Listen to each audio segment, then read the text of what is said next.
Ito guys, nabaklas na natin yung transmission. Ito yung hindi na makatakbo kasi ito wala na rin yung ano nya, nakabiring, durog, tumatalon-talon na lang ito.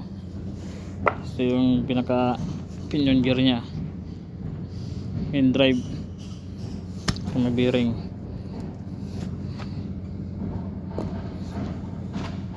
Ito yung re-repairin natin. Yan, wala nito guys.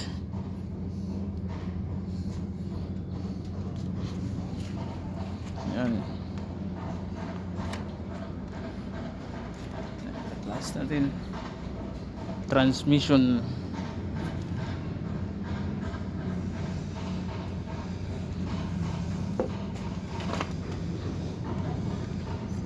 Yung pinaka cambio ng ano,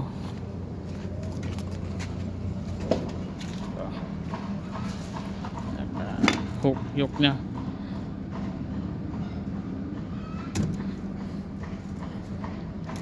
So, palit na rin tayo ng propeller sport.